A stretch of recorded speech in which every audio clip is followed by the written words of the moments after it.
दोस्तों नमस्कार।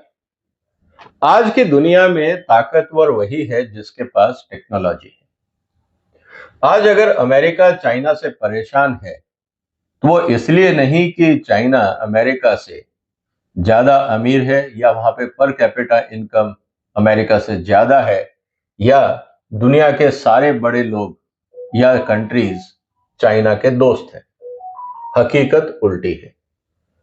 GDP America की ज्यादा है, पर कैपिटा इनकम अमेरिका की ज्यादा है और दुनिया के बाकी जितने अमीर देश हैं वो अमेरिका के पाले में हैं। तो फिर अमेरिका चीन से क्यों घबरा रहा है? उसका एकमात्र कारण है टेक्नोलॉजी। आज की दुनिया में दोस्तों जिसको भी सक्षम बनना है और आगे बढ़ना है और बाजार में अपना दबदबा दिखाना है, उसके लिए एकमात्र ऑप्शन है टेक्नोलॉजिकल डेवलपमेंट। और उसके लिए आपको चाहिए आर&डी और इनोवेशन। अगर कोई भी कंपनी इनोवेशन नहीं करती है तो उसके एग्जिस्टेंस पे सवाल खड़ा हो जाता है। हो सकता है वो कंपनी रातों रात बंद ना हो, लेकिन अगर आप उस कंपनी की बैलेंस शीट देखेंगे तो हर साल आपको उसमें घटता हुआ प्रॉफिट दिखेगा, क्योंकि धीरे धीरे कंज्यूमर्स नई टेक्नोलॉजी की तरफ शिफ्ट हो जाते हैं और पुरानी कंपनियों और उनके प्रोडक्ट को छोड़ देते हैं। और यही है बाजार की हकीकत। इसीलिए कहा जाता है कि market place is not stagnant place, ये डायनामिक वर्ड है। आपको लगता होगा कि हम बहुत अच्छा काम कर रहे हैं, लेकिन कॉम्पिटिटर ने अगर आपसे अच्छा काम कर दिया तो कंज्यूमर शिफ्ट हो जाता है। ये आज की दुनिया की हकीकत है। इसीलिए दोस्तों भारत को भी टेक्नोलॉजी पे ध्यान देना जरूरी है। और यही कारण है कि मेक इन इंडिया अभी तक इतना सक्सेसफुल क्यों नहीं हो पाया, क्योंकि हमारे पास कोई कटिंग एज टेक्नोलॉजीज नहीं थी। हम पुरानी ही टेक्नोलॉजीज को रिसाइकिल करने की कोशिश कर रहे थे और ये सोच रहे थे कि इससे शायद हमारी जो जरूरतें हैं वो पूरी हो जाएंगी, हम एक विश्व शक्ति बन जाएंगे। लेकिन ऐसा होता नहीं। इसीलिए दोस्तों आज जो आपके साथ चर्चा करूंगा वो जो कल भारत में डेवलपमेंट हुआ है ये उससे संबंधित है। भारत ने अपना पहला पूर्ण तरह देश में बना हुआ जो कंप्यूटर चिप है, जिसको माइक्रो प्रोसेसर बोला जाता है, उसको पब्लिक के सामने लॉन्च किया है। किसने किया है, क्या उसके फीचर्स हैं, पहले हम इसकी चर्चा करेंगे और फिर हम ये देखेंगे कि ये डेवलपमेंट जो है ये किया तो स्पेस के लिए है, लेकिन किन किन क्षेत्रों में हम इसका इस्तेमाल कर सकते हैं। जब इस पूरे प्रोसेसर को मैंने स्टडी किया और उसकी जो भी इंफॉर्मेशन पब्लिक डोमेन में है, क्योंकि सारी इंफॉर्मेशन तो डोमेन में आएगी नहीं, क्योंकि स्पेस और डिफेंस स्ट्रेटेजिक सेक्टर है, हर चीज सार्वजनिक नहीं की जाती है। लेकिन जो जानकारी है उसके आधार पे हम ये एस्टिमेट कर रहे हैं कि आने वाले दिनों में कहां और कैसे इसका उपयोग हो सकता है और भारत को क्या फायदा हो सकता है। इसलिए दोस्तों इस वीडियो को अंत तक देखिएगा, क्योंकि बहुत सारा डेटा, बहुत सारे आंकड़े मैं अगेन आपके लिए लेके आया हूं और आपको पता है कि बगैर तथ्यों के हम लोग चर्चा नहीं करते हैं। तो सबसे पहले भारत में जो आज डेवलपमेंट हुआ है उसकी हम चर्चा करते हैं। भारत ने लॉन्च किया है विक्रम 32 बिट माइक्रो प्रोसेसर। ये पहली बार विक्रम 32 प्रोसेसर लॉन्च हो रहा है। इससे पहले जो सैटेलाइट जाते थे या रॉकेट लॉन्च होते थे उसमें क्या होता था, उसमें लगता था विक्रम 16 बिट माइक्रो प्रोसेसर, इससे पुराना वर्जन, और वो 2009 से भारत में बन रहा है। ये पहली बार नहीं बना है, वो 2009 से बन रहा है, लेकिन उस समय हमने टेक्नोलॉजी विदेश से ली थी। यहां पे जो प्रोसेसर है इसकी टेक्नोलॉजी पूर्णतः भारतीय है। अब मैं इसको ये क्यों बोल रहा हूं कि $500 बिलियन की अपॉर्चुनिटी है दोस्तों, उसका कारण बहुत सिंपल है। अभी तक हम क्या कर रहे थे, हम सॉफ्टवेयर बनाते थे, एक्सपोर्ट करते थे। अब अगर हम हार्डवेयर बना रहे हैं और उसमें हमारी जो सॉफ्टवेयर की स्किल है हम उसको एम्बेड करके हार्डवेयर प्लस सॉफ्टवेयर दोनों देंगे तो हम वैल्यू ज्यादा क्रिएट कर सकते हैं। यही काम किया है चाइना ने और यही काम आज तक कर रही थी अमेरिका की कंपनियां। हार्डवेयर भी वो देती थी और उसके साथ कंपैटिबल सॉफ्टवेयर भी वो देती थी। क्लासिक एग्जांपल है एप्पल प्रोडक्ट्स। चाहे आप एप्पल का मोबाइल फोन लो या उनका कोई भी प्रोडक्ट लो, हार्डवेयर भी एप्पल डिजाइन करता है और सॉफ्टवेयर भी एप्पल डिजाइन करता है, इसीलिए उसको हैक करना मुश्किल है, परफॉर्मेंस अच्छी है। दूसरी तरफ एंड्रॉयड में हार्डवेयर कोई और बनाता है, सॉफ्टवेयर कोई और बनाता है जो कंपैटिबल है, और हम उनको मिक्स मैच करके इस्तेमाल करते हैं, इसीलिए वहां पे हैकिंग की समस्याएं ज्यादा होती हैं। यही समस्या थी जब हम पीसी की बात करते थे, हार्डवेयर कोई और कंपनी बनाती थी, माइक्रोसॉफ्ट सॉफ्टवेयर बनाता था, हम उसको डाउनलोड करके इंस्टॉल करके यूज करते थे, इसीलिए बग्स और वायरस की प्रॉब्लम बहुत थी। तो $500 बिलियन की अपॉर्चुनिटी का मतलब ये है कि अगर हम अपना हार्डवेयर डिजाइन कर रहे हैं और उसके साथ हम अपना सॉफ्टवेयर डिजाइन कर रहे हैं, तो ये ज्यादा यूजफुल रिलायबल ऑप्शन होगा, इसलिए हम उस पर ज्यादा प्रीमियम भी चार्ज कर सकते हैं, जैसा एप्पल करता है। एक बात तो हमें समझने की होगी। दूसरा जो इंपॉर्टेंट चीज है, जो विक्रम 3201 जो नया प्रोसेसर लॉन्च हुआ है, इसका जो मेन पर्पस है वो है स्पेस एप्लीकेशंस। क्योंकि इसरो ने बनाया है, तो इसरो ये तो नहीं कहेगा कि हमने कार के लिए बनाया है या किसी वॉशिंग मशीन के लिए बनाया है। लेकिन जब 16 बिट से रॉकेट पहले जा रहे थे, अब 32 बन गया, पावर कई गुना बढ़ गई। जब पावर कई गुना बढ़ जाती है तो रॉकेट तो जाएगा ही, और भी कई एप्लीकेशन होंगे। अब हर चीज डिस्क्लोज तो की नहीं जाएगी, इसीलिए जो मैं ये आपसे कह रहा हूं कि चंडीगढ़ में जो सेमीकंडक्टर लैब है, वहां इसको बनाया गया है लॉन्च व्हीकल और सैटेलाइट्स के लिए। अब सवाल इस बात का है कि क्या ये सेमीकंडक्टर ड्रोन्स और मिसाइल में नहीं लग सकता? सोचिए जरा, बिल्कुल लग सकता है। जब ये कॉम्प्लेक्स सिस्टम रॉकेट लॉन्च जैसे में आ सकता है, तो ये तो उसके मुकाबले काफी सिंपल ऑप्शन है, मिसाइल्स और ड्रोन्स आसानी से लग जाएगा। लेकिन सवाल अब इस बात का है कि क्या इसको बोला जाए? हर चीज को बाजार में बोली नहीं जाती, क्योंकि उसके अपने डिप्लोमेटिक और स्ट्रैटेजिक सिग्निफिकेंस होते हैं। इसीलिए जिसे कहा जाता है ना कि समझदार को इशारा ही काफी है, तो हमें समझ लेना चाहिए कि इससे हमारी डिफेंस इंडस्ट्री को बहुत बड़ा लाभ मिलने वाला है। जैसा मैंने आपसे कहा कि बैकग्राउंड बहुत क्लियर है कि चंडीगढ़ में बना, इसरो ने बनाया, और इंडिया सेमीकंडक्टर मिशन के तहत हमारी आईटी इंडस्ट्री ने इस पूरे सिस्टम को सपोर्ट किया। अब सवाल इस बात का है कि हमारा प्राइवेट सेक्टर जो बिलियंस ऑफ डॉलर्स कमाते हैं, रिलायंस है, अडानी है, महिंद्राज है, टाटाज है, वो क्यों नहीं डेवलप कर पाए? वो सेमीकंडक्टर्स या माइक्रोचिप्स आज भी इंपोर्ट करते हैं अपनी फैक्ट्रियों में लगाने के लिए, अपनी गाड़ियों में लगाने के लिए। वो भारत में क्यों नहीं डिजाइन कर रहे? क्या पैसे की कमी है या रिसर्च करने से डर लगता है? मुझे लगता है बोर्ड ऑफ डायरेक्टर्स को यह जवाब देना चाहिए कि जब इसरो जैसी ऑर्गेनाइजेशन, जिसके पास हमारी प्राइवेट सेक्टर से कम फंड है, वो रिसर्च करके जब सेमीकंडक्टर और माइक्रोचिप्स या माइक्रो प्रोसेसर्स बना सकते हैं, तो हमारा प्राइवेट सेक्टर क्यों नहीं बना सकता? क्या दोस्तों ये सवाल नहीं करने चाहिए? वो क्या कर रहे हैं? वो लगा रहे हैं रिफाइनरी, अच्छी बात है। और क्या कर रहे हैं? वो खोल रहे हैं रिटेल आउटलेट्स। क्या बड़ी कंपनियों को रिटेल आउटलेट खोलना चाहिए? क्योंकि उसमें कैश फ्लो है, रिसर्च की जरूरत नहीं है, आईपीआर की जरूरत नहीं है, ब्रांड किसी और का, प्रोडक्ट किसी और का, आपको कमोडिटीज बाजार से खरीदनी है, उसको थैली में भरना है, अपना नाम लगा के बेचना है। जो लोएस्ट एंड ऑफ टेक्नोलॉजी है वो रिटेल इंडस्ट्री में इस्तेमाल होती है। हमारे जितने बड़े कॉर्पोरेट्स हैं वो उसी में एंजॉय कर रहे हैं। इसका असर देश की आत्मनिर्भरता पे भी पड़ता है। जब हमारी कंपनियां रिसर्च नहीं करेंगी, तो या तो टैक्स पेयर के पैसे से सरकार को रिसर्च करानी होगी, या हमें विदेशी टेक्नोलॉजी पे निर्भर होना होगा। तो क्या भारत के जितनी भी टॉप 10 बड़ी कंपनियां हैं, चाहे वो हार्डवेयर में हो, सॉफ्टवेयर में हो, इंजीनियरिंग में हो, किसी और हाई प्रॉफिट मार्जिन की कंपनियां हैं, क्या हमें उनसे नहीं पूछना चाहिए कि आप रिसर्च और इनोवेशन में पैसा क्यों नहीं लगा रहे?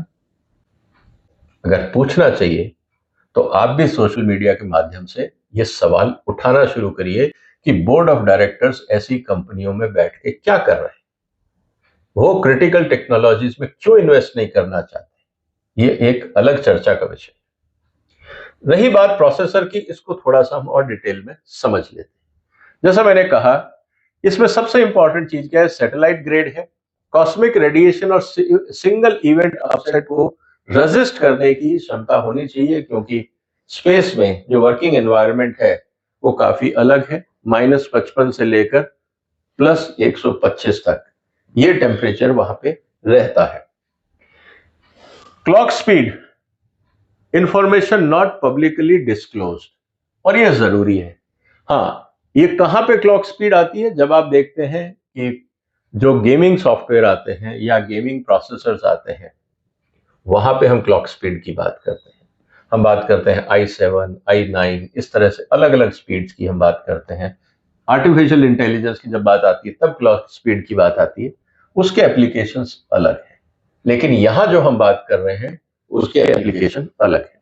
रिलायबल एंड फॉल्ट टॉलरेंट, जैसे कहा कि हाई फॉल्ट टॉलरेंट सिस्टम है और लो पावर कंजम्पशन। अब स्पेस के अंदर पावर सप्लाई कहां से आएगी? सोलर सेल से आएगी। तो अगर वहां पे पावर कंजम्पशन ज्यादा होगी तो एक सिस्टम गर्म होगा और दूसरा उतनी जो स्टोरेज कैपेसिटी है उस पर भी असर पड़ेगा। इसलिए लो पावर जरूरी है। Redundant circuits and error correction mechanism allow uninterrupted operations during mission critical processes. अब अगर एरर करेक्शन अगर ऑपरेशन नहीं होगा प्रोसेसर में, तो जाके स्पेस में अब कौन रिपेयर करके आएगा? इसका मतलब स्पेस मिशन फेल हो सकता है। तो ये फीचर इंपॉर्टेंट है। फिर long duration mission where maintenance is impossible. अब एक सैटेलाइट है, 5 साल, 6 साल, 7 साल, 10 साल, अगर वो सैटेलाइट स्पेस में रहेगा तो ये प्रोसेसर काम करना चाहिए। अगर 6 महीने में ही वो एक्सपायर्ड हो जाए या डिफेक्ट डेवलप हो जाए, फेल हो जाए, तो कितनी बड़ी कॉस्ट सिस्टम को उठानी पड़ती है। जैसा मैंने पहले कहा कि ऑप्टिमल लो पावर कंजम्पशन है ऑनबोर्ड सिस्टम से, क्योंकि वहां पे एनर्जी सोर्सेज लिमिटेड है। और सिस्टम इंटीग्रेशन में जितने भी बाकी onboard sensors, actuators, telemetry systems और बाकी जो चीजें हैं, उन सब में इसका इस्तेमाल किया जाएगा, क्योंकि वही प्रोसेसर होके सारी इमेज ट्रांसमिट होगी। ये बात हमें समझनी हो। अब सवाल इस बात का है दोस्तों कि ये जो सिस्टम है, क्या ये सिर्फ स्पेस में काम आएगा? सरकार ने तो स्पेस की बात करी है, हम इस पे थोड़ा सा और मंथन करते हैं कि क्या क्या पॉसिबल है। सेमीकंडक्टर और प्रोसेसर आज करीब $50 बिलियन का मार्केट है। भारत में कम से कम हर साल हम $10 बिलियन के आसपास micro processor directly indirectly import करते हैं।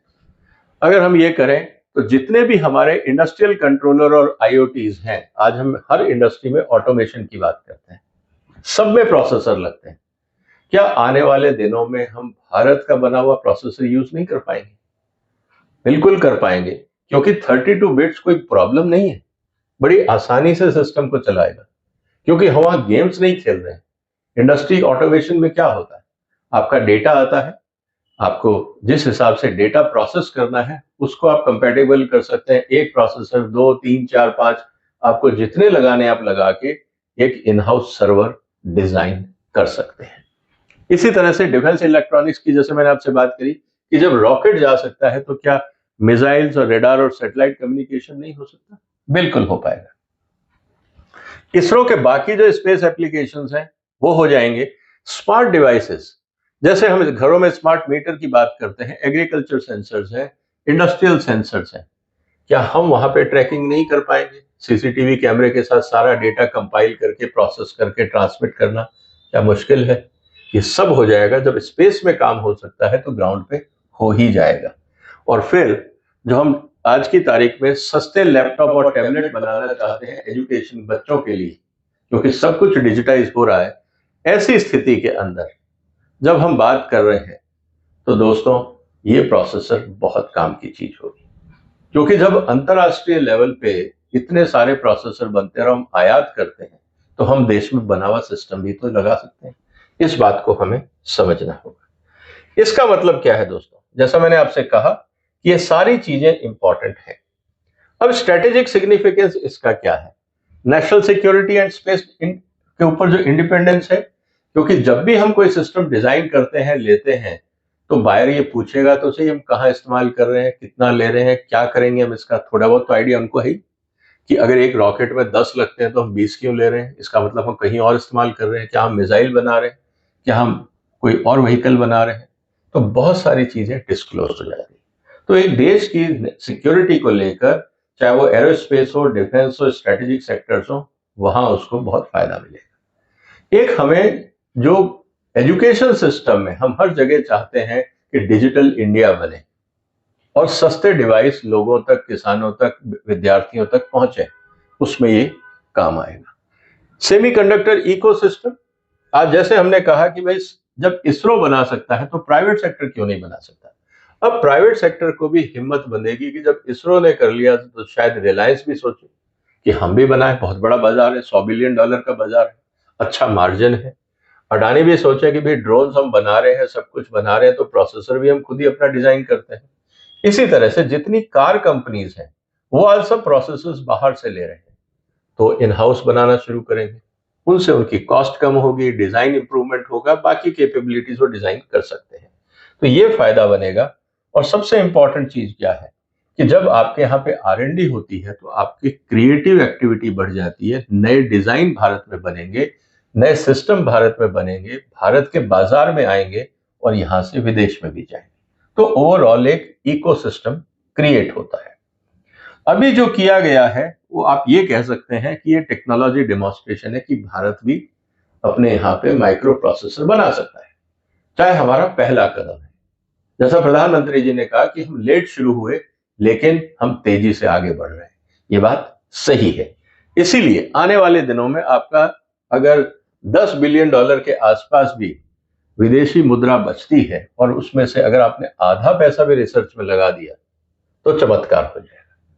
तो इस बात को भी हमें समझना होगा। और मेक इन इंडिया की जहां तक बात है वो भी होगी, और हमारे जो टेक्निकल मैन पावर है, अभी तक हमारे बच्चे क्या सीखते थे कॉलेजेस में, सॉफ्टवेयर डिजाइनिंग, अब हार्डवेयर पे भी काम शुरू होगा, हार्डवेयर लैब्स बनेंगी, प्रोजेक्ट्स बनेंगे, बच्चे नए से नए आइडियाज ला के हार्डवेयर पे काम करेंगे। देश में एक तरह से टेक्नोलॉजी क्रांति की तरफ हम बढ़ रहे हैं। इसीलिए यह जरूरी है कि रोड मैप बनाना जरूरी है। अभी जो बनाया है इसरो ने वो अपने इंटरनल यूज के लिए बनाया। जैसा मैंने पहले भी कहा था कि सॉफ्टवेयर में हमने क्या किया, हमने सरकारी सिस्टम्स के लिए, डिपार्टमेंट्स के लिए ई ऑफिस बनाया, लेकिन पूरे देश की जनता आज भी गूगल और माइक्रोसॉफ्ट इस्तेमाल कर रही है। हम अपने देश में बने हुए सॉफ्टवेयर क्यों नहीं लॉन्च कर रहे। अब हमने हार्डवेयर बनाया, हम सिर्फ उसको इसरो तक क्यों रखें। भारत सरकार को चाहिए कि इस टेक्नोलॉजी को टाटा, रिलायंस, महिंद्रा, अडानी जैसी कंपनियों को दे, उनसे रॉयल्टी ले, फ्री में ना दे, बकायदा रॉयल्टी ले, और उनको एनकरेज करे कि आप इसका मास प्रोडक्शन करिए और उसके बेस पे आप बाकी जो कंप्यूटर रिलेटेड प्रोडक्ट्स और हार्डवेयर हैं जो देश में बिकते हैं, हम इंपोर्ट करते हैं, उसका सब्स्टिट्यूट बनाइए और भारत में बेचिए। ये एक बहुत बड़ा योगदान होगा भारत की ग्रोथ के लिए। अभी हम जो यूज कर रहे हैं वो करीब 130 नैनोमीटर, 180 नैनोमीटर का प्रोसेसर यूज करते हैं। दुनिया में इस समय में जो चल रहा है वो हाई एंड में जो चल रहा है वो 3 या 5 नैनोमीटर का चल रहा है। हमें अभी उस एरिया में टेक्नोलॉजी का डेवलपमेंट करना है, हमें मैन्युफैक्चरिंग और फैब्रिकेशन में काफी काम करने की जरूरत है। अभी तक हमने 32 का बनाया। अगला माइलस्टोन क्या है दोस्तों? अगला माइलस्टोन है 64 बिट्स का। जब हम प्रोसेसर बनाएंगे तो इसके अंदर स्पीड बढ़ेगी, कैपेसिटी बढ़ेगी और एप्लीकेशन बढ़ेगी, हम और कॉम्प्लेक्स हार्डवेयर और सॉफ्टवेयर डिजाइन कर पाएंगे। और आने वाले दिनों में जैसे जैसे देश में टेक्नोलॉजिकल एडवांसमेंट होगा उस पर हमें काम करने की जरूरत है। लेकिन जो मूल सवाल आता है घूम फिर के, वो यही आता है कि हमारा प्राइवेट सेक्टर R&D में और इनोवेशन में क्यों इन्वेस्ट नहीं करना चाह रहा, किस बात का डर है। हाँ, टेक्नोलॉजी ऑब्सोलीट होती है, लेकिन जब टेक्नोलॉजी आती है, प्लानिंग अगर सही की जाती है तो इतना अच्छा मार्जिन उसमें होता है कि आप अपने सारे खर्चे निकाल लेते हैं और फिर आप आगे बढ़ते जाते हैं। तो भारत सरकार को अपनी जो इनोवेशन पॉलिसी है, जो R&D पॉलिसी है, उसमें इस पर चर्चा करनी चाहिए कि किस तरह से हम रिस्क को मिनिमाइज करें और किस तरह से हमारी पॉलिसीज हो ताकि लोग R&D में इन्वेस्ट करें, इंसेंटिवाइज किया जाए, ताकि वो ज्यादा से ज्यादा, जल्दी से जल्दी वर्ल्ड क्लास प्रोडक्ट बनाएं, एक्सपोर्ट करें, डोमेस्टिक मार्केट में बेचें और मुनाफा कमाएं। आफ्टर ऑल चाइना ने करके दिखाया ना, उसमें सरकार का सबसे बड़ा सपोर्ट है, सरकारी सिस्टम। अब चाइना ने क्या किया है दोस्तों, चाइना ने एक डॉक्यूमेंट रिलीज किया है जिसके हिसाब से 2027 के बाद वो कोई विदेशी हार्डवेयर और सॉफ्टवेयर चाइना की जो कंपनियां हैं वो नहीं खरीदेगी। मल्टीनेशनल जो वो काम कर रही हैं वो बेशक अपने देश से लाए टेक्नोलॉजी, हार्डवेयर, सॉफ्टवेयर, उनको प्रॉब्लम नहीं है, लेकिन चाइनीज कंपनीज को यह आदेश दिया गया है कि आप विदेशी सॉफ्टवेयर और हार्डवेयर ना खरीदें और 2027 में पूर्ण तरह चाइनीज प्रोडक्ट होगा। क्या वो दिन भी आएगा जब भारत में भी हम इस तरह का मिशन बना पाएंगे कि भारत में बना हुआ हार्डवेयर और भारत में बना हुआ सॉफ्टवेयर? शायद तब पता लगेगा ट्रंप जैसे नेताओं को कि जो भारत को बोलते हैं डेड इकोनॉमी, तो वो डेड इकोनॉमी जब जवाब देगी तो इससे अच्छा जवाब हो नहीं सकता। तो मेक इन इंडिया, आत्मनिर्भर भारत अगर हम टेक्नोलॉजी में पुश करते हैं तो ये ही सबसे अच्छा जवाब होगा। आपको क्या लगता है दोस्तों, आने वाले दिनों में भारत को और क्या करना चाहिए ताकि हम हार्डवेयर रिसर्च और इनोवेशन पे फोकस कर सकें? जो भी आपके विचार हो कमेंट बॉक्स में लिखिए, इस वीडियो को शेयर करिए, इस चैनल को सब्सक्राइब करिए। फिर मुलाकात होगी एक और महत्वपूर्ण मुद्दे के साथ। अपना ध्यान रखिएगा। फिलहाल वंदे मातरम।